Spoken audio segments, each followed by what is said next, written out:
Metal Deck de Acesco, el entrepiso que se adapta a todo tipo de estructura en una presentación de Al Oído.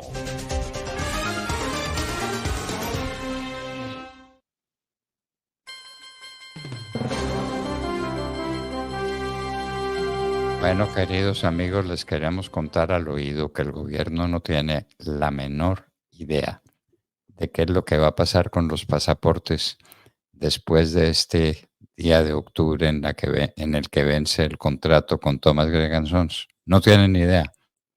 Simplemente la imprenta nacional no está en condiciones de hacer los pasaportes de acuerdo a los estándares internacionales y no se sabe quién los va a hacer ni cómo los van a hacer. Ni lo sabe la imprenta nacional, ni lo sabe el canciller, ni lo debe saber el ministro del Interior, del que depende la imprenta nacional. Nadie lo sabe, ¿no, Demar? Esto es una vergüenza, doctor Fernando, que el país esté pensando en qué va a ocurrir con el tema de los pasaportes después de una guerra que libró Gustavo Petro en contra de Thomas Gregg & Sons, porque Petro lo lleva todo a nivel personal. Nada es público, nada es eh, como debiera realmente, ¿no? Petro está haciendo las cosas como le parece, doctor Fernando, y nos lleva a una situación insostenible. ¿Qué ha pasado en las últimas horas con el caso de Thomas Gregg & Sons? Y ya lo voy a explicar de dónde arrancó. Thomas Gregg & Sons es una compañía, doctor Fernando, que se dedica al tema de los pasaportes desde hace 17 años en Colombia. 17 años. Nunca hemos tenido problemas con el proceso. Petro, una vez llega al poder, desconoce a Thomas Gregg & Sons, que a propósito es la que maneja el proceso electoral en Colombia, es la que la registraduría terceriza para que lleve a cabo todo ese proceso de instalación de cubículos, lapiceros, formularios, impresión de tarjetones, impresión de formularios.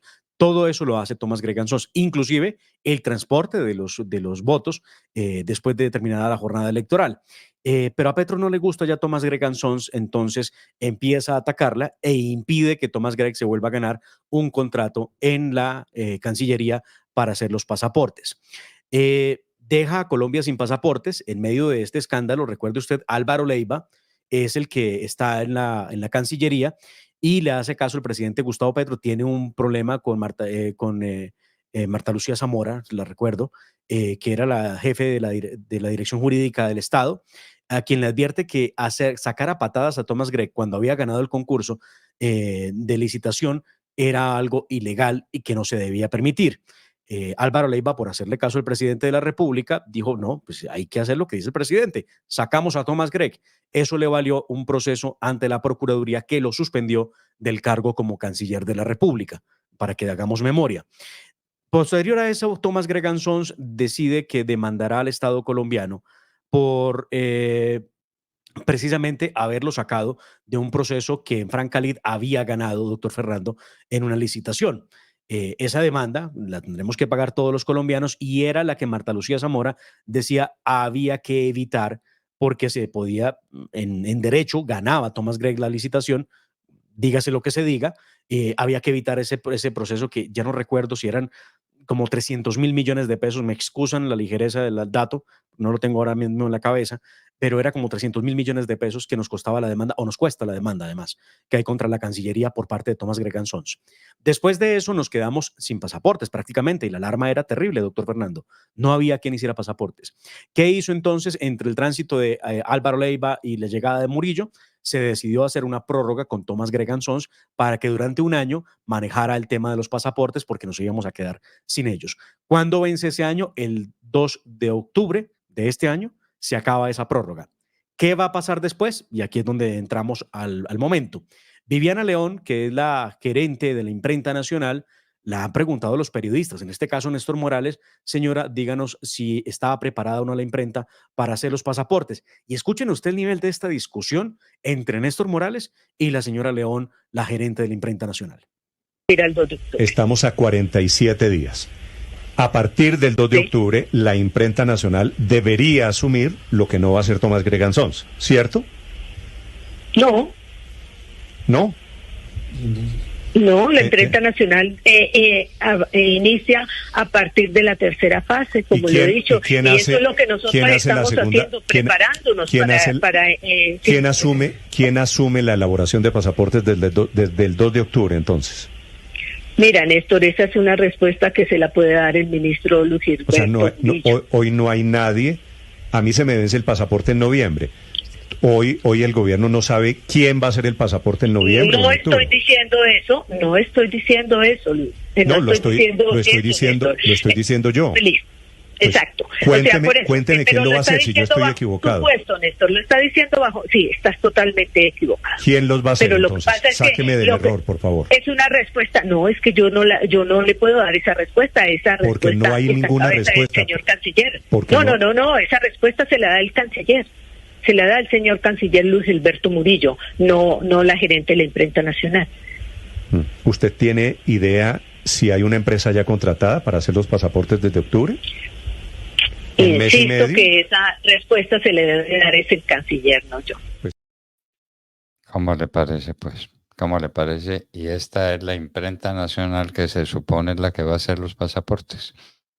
Y entonces dice que el periodista está equivocado, pero no sabe cuál es la verdad. Entonces, ¿cómo sabe que está equivocado? Ella sabe que nada sabe, perdón, lo digo a tal cual, doctor Fernando, pero para mí es así. Ella sabe que nada sabe. Y lo peor, le preguntan ayer al canciller Luis Gilberto Murillo, entonces, ¿qué va a pasar? Porque es que aquí terminamos en un tirapelota, ¿no? Pregúntele a la gerente de la imprenta qué va a pasar con los pasaportes. Le preguntan y ella dice, yo no sé. Y entonces ella dice, pregúntele a Luis Gilberto Murillo, al canciller. Y escuche usted lo que dice el canciller, que tampoco dice nada. Después de estos meses de trabajo con la imprenta, lo que encontramos es que la imprenta todavía necesita procesos adicionales de fortalecimiento. No estaría lista para asumir el 3 de octubre. Y por eso estos 9 procesos van a estar. Vamos a firmar acuerdos con los gobiernos que están presentando propuestas. Estos van a iniciar el acompañamiento a Cancillería en el procesamiento, en algunas de las etapas de estos 9 procesos, y se tendrá un socio privado, en acuerdo con este gobierno extranjero, que hará la fidelización y la impresión y entrega de los pasaportes. Ese esquema, que es híbrido, tiene que llevar a la tercera fase, donde ya obviamente la producción se hace a través de ese gobierno extranjero en alianza con la imprenta nacional y con... Bueno. ¿Entendió alguna cosa, doctor Fernando? No tienen ni idea. Eso es cantinflesco. Como es cantinflesco, lo que se refiere a las inversiones forzosas. Y si no, oigamos a Alexander López, el director nacional de planeación, que ese sí debiera saber en qué consisten las inversiones forzosas de las que habla Gustavo Petro y que lo convierten en el banquero de los banqueros en Colombia. A Gustavo Petro, hágame el favor. Entre más incompetente el funcionario, mucho mejor rankeado en el gobierno de Petro. Escuchemos. Alexander López. Inversión forzosa, mire, el gobierno no puede quedarse quieto. O sea, tenemos un problema de ingresos grave, ¿sí? Lo tenemos que reconocer, no nos vamos a quedar quietos. Vamos a agotar todas las fórmulas y propuestas que podamos tener. Inversión forzosa es una propuesta, vamos a traerla al Congreso. ¿Para qué? Para que los recursos del público, los colombianos y colombianas, están en manos de la banca, pues esos recursos también ayuden no solamente a reactivar la economía, sino que ayuden a mejorar los ingresos, ¿cierto?, para el presupuesto general de la nación. Pero eso no quiere decir que vamos a expropiar esos recursos. La banca orientará las condiciones en que, si la banca lo acepta, ¿cierto?, y si el Congreso naturalmente aprueba esa ley, pues obviamente en qué condiciones, con qué términos y con qué garantías. Y la mejor garantía de esos recursos, porque hay que decirle al país, ahí no está en riesgo el ahorro de los colombianos y el presidente no está dando la orden de expropiar esos recursos. Eso ha ocurrido ya en el país, pero eso tiene todos los seguros para que ni un solo de esos recursos del ahorro de los colombianos, del público, se pierda o desaparezca. O sea, es contrario a lo que se está planteando, que queremos expropiar, que poner los ahorros del pueblo colombiano. Todo lo contrario, eso debe llegar aquí al Congreso y es una de las tantas propuestas que tenemos que hacer, pues para no... Cantinflas era un principiante. Cantinflas era un principiante en aquello de hablar, hablar y hablar y no decir nada. Finalmente, ¿qué dijo de las inversiones forzosas? Nada. Ay, que los bancos, este propone que los bancos son como el enemigo del ciudadano, ¿no? Es que la plata hay que quitársela a los bancos para convertirla en inversión forzosa. Pero qué Claro. difícil entender al señor Alexander López. Inversión forzosa, ¿que la hace quién? Si la hace el presidente se convirtió en banquero. ¿Cómo le parece? Claro. No sabe gobernar y ahora va a saber hacérselas de banquero. La profesión más difícil, más compleja, más enaltecedora que hay en una sociedad, el oficio del banquero. Y eso es lo que quiere ser Gustavo Petro. Bueno, pero le preguntan a Alexander López y mire lo que contesta, y repito, Cantinflas es un principiante. Dos datos que le debo, doctor Fernando, a usted y a la audiencia. El primero de ellos, el monto de la demanda de Thomas Gregg Sons contra el Estado colombiano es de 117 mil millones de pesos. Yo he dicho que unos 300, no, son 117 mil millones de pesos en un proceso de nulidad y restablecimiento del derecho que propone y que hoy está en el Tribunal Administrativo de Cundinamarca, que tomó en las últimas horas la decisión ese tribunal de suspender por 30 días el trámite de la demanda hasta tanto llegue la intervención de la agencia jurídica del Estado, porque no se ha pronunciado frente a este proceso que propone Thomas Gregg Sons, que surge porque se han ganado la licitación y el presidente Gustavo Petro dijo no le entregan el contrato. Pero les entregó una prórroga, bueno, un contrato, doctor Fernando, que tiene un valor aproximado a 600 mil millones de pesos. Eso es lo que está pasando. Bueno, pero ya cierro con el tema de los pasaportes. Muy bien. El ELN, ¿en qué está? En los acuerdos con el gobierno. Tiene al departamento del Chocó bloqueado. La situación de los chocuanos es sencillamente dramática por cuenta del ELN, que dice que está en conversaciones de paz con el gobierno nacional. Dos elementos, doctor Fernando, en las últimas horas frente a eso. El ELN emitió un comunicado en el que dejó al descubierto, y aquí lo voy a compartir en pantalla, en este comunicado dejó al descubierto que hay una suerte de propuesta confidencial que le hizo el gobierno de Gustavo Petro a esa narcoguerrilla en las últimas horas. Aquí lo tengo en pantalla. Aparte de eso, doctor Fernando, de esos acuerdos supuestamente confidenciales, el ELN insiste al gobierno de Gustavo Petro que cumpla con su palabra de sacar de la lista de los GAOs, de los grupos armados organizados, a esa narcoguerrilla, y dice el ELN que eso lo debió cumplir el gobierno Petro en junio del año 2023 y por eso radica su molestia. Pero ojo a este nuevo detalle. Esta es la carta del ELN, pero ahora le muestro lo que acaba de decir Gustavo Petro, literalmente acaba de decir Gustavo Petro a través de sus redes sociales. Parece que Petro no durmió, así que la jornada de hoy va a arrancar muy tarde en Palacio de Nariño. Aquí está lo que dice Gustavo Petro en los últimos minutos. A ver, porque Petro lo que propone, doctor Fernando, a través de eso, o deja al descubierto, es que se debe saber qué fue lo que se acordó con el ELN y dice lo siguiente, lo leo. No hay problema con que se haga pública la propuesta confidencial. Se les propuso viabilizar la propuesta sobre reforma económica que se acordó con el ELN, que se firmó como primer punto de acuerdo con el empresariado del país y el movimiento social de Colombia para discutir los mecanismos de su implementación. Parece que no es de su interés el tema. Pues, doctor Fernando, nos sorprendió. Reforma económica, que es darle al ELN la plata suficiente para que sobreviva, para que se mantenga, sin tener que apelar a la extorsión y al secuestro, que son Sí. sus fuentes de financiación. No hablan del narcotráfico, Pero entonces, ¿en qué estamos? En los acuerdos con el ELN. Bueno, y ahora vuelven otra vez a complicar el caso de Álvaro Uribe Vélez, porque estábamos a puertas de una perención de instancia por vencimiento de términos. ¿Y ahora qué pasa? Y ahora la fiscalía ordenó, por lo menos Marlene Rijuela, que es la fiscal delegada ante la Corte, le ordena al juzgado que perdón, que analice rápidamente el proceso del expresidente Álvaro Uribe Vélez para evitar que precisamente haya vencimiento de términos, y lo hace en una solicitud que le eleva al Tribunal Superior de Bogotá, porque lo dice también en esa misma carta. Los presuntos delitos de fraude procesal y soborno a testigos prescriben el 8 de octubre del año 2025. Este será por primera vez en mucho tiempo el caso al que le pone el acelerador la administración de Luz Adriana Camargo, la fiscal elegida por el presidente Gustavo Petro. ¿Y es Luz Adriana Camargo o es el gobierno el que manda esa razón? ¿Es Luz Adriana Camargo? Pues no sé, Bueno. le dejo ahí la pregunta, que es válida además, doctor Fernando, porque a fin de cuentas, pues Luz Adriana Camargo se debe al presidente de la República, que la ternó y logró que la eligiera la Corte Suprema de Justicia. De Mari, presupuesto para el 2025, el presupuesto que se está aprobando ahora, está desfinanciado, como dicen, es decir, no hay plata suficiente.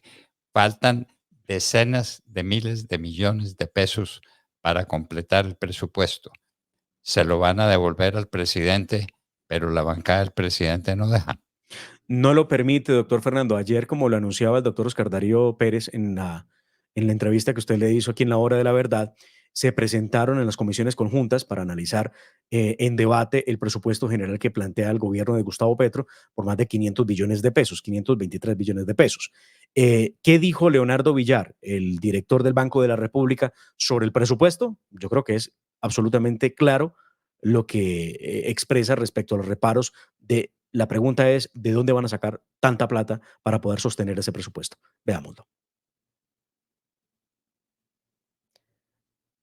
Es la voz de Leonardo Villar, Quique, por favor, la del gerente del Banco de la República. No obstante, tal como lo señala el Comité Autónomo de la Regla Fiscal en su evaluación del marco fiscal de mediano plazo de 2024, existen riesgos en torno a las expectativas de recaudo en 2025.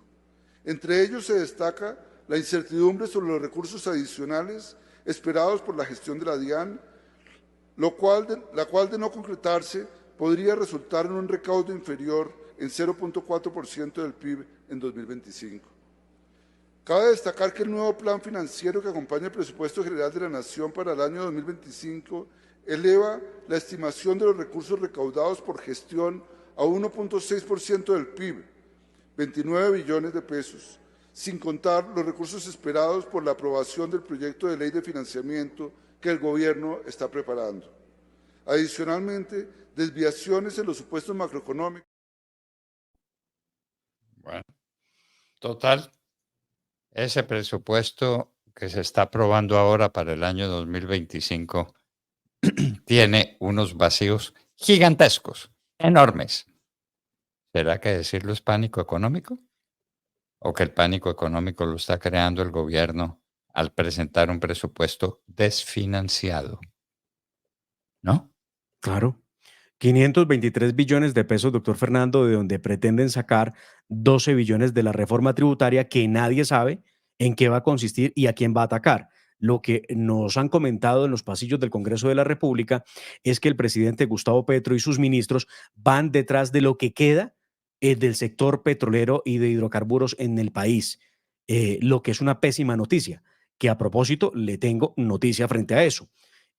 No solamente pretenden acabar con el sector a punta de nuevos impuestos, que los intentaron y la Corte Constitucional los declaró inexequibles en la reforma tributaria, la primera que hizo Gustavo Petro, sino que en esta ocasión hay una verdadera pelea entre el ministro de Minas, la ministra de Medio Ambiente y el presidente de Ecopetrol.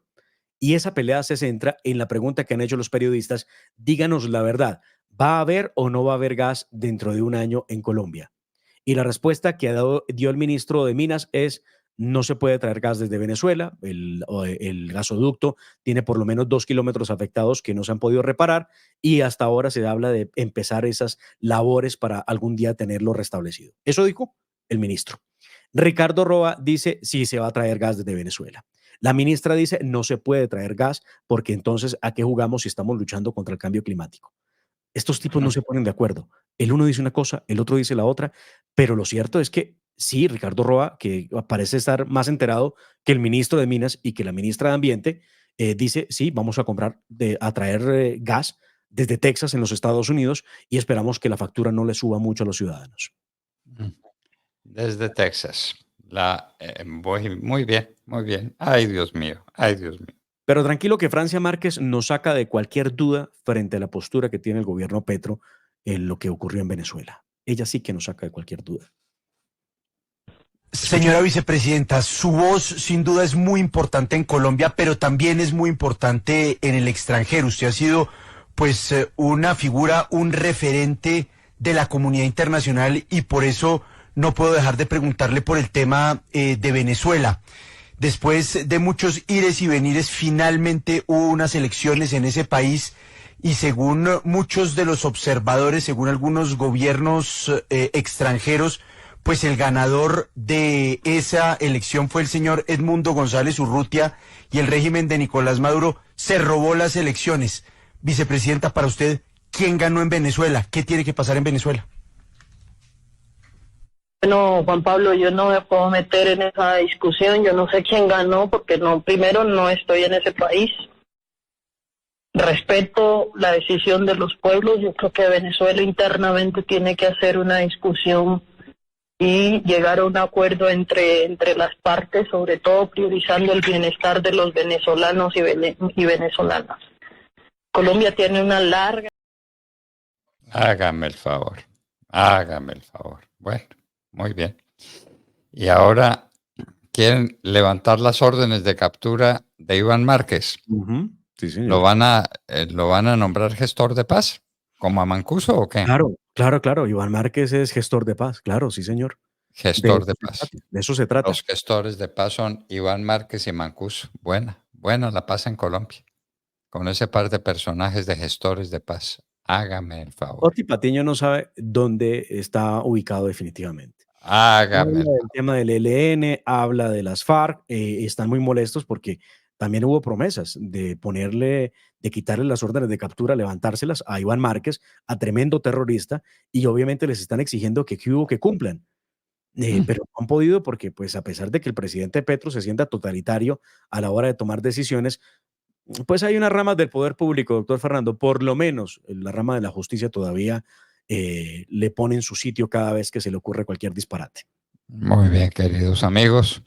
Como ven, les prometimos que el día de hoy iba a estar particularmente cargado de noticias espectaculares.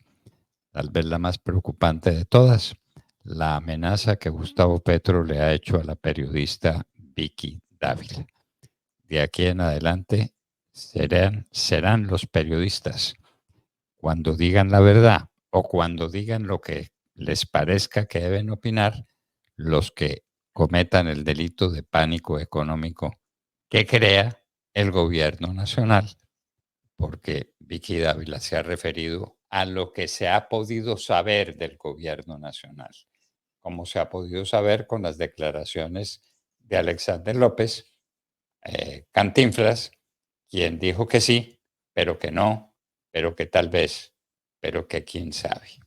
Bueno, y así, queridos amigos, nos despedimos de ustedes hasta mañana, a las 6 en punto de la mañana, cuando estaremos de regreso, Dios mediante.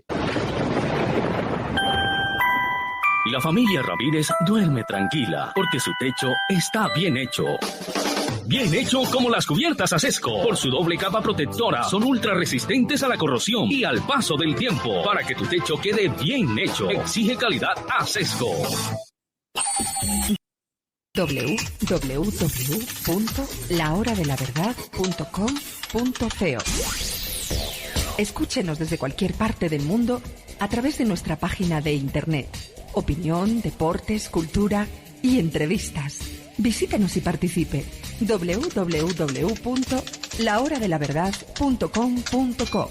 Pase la voz.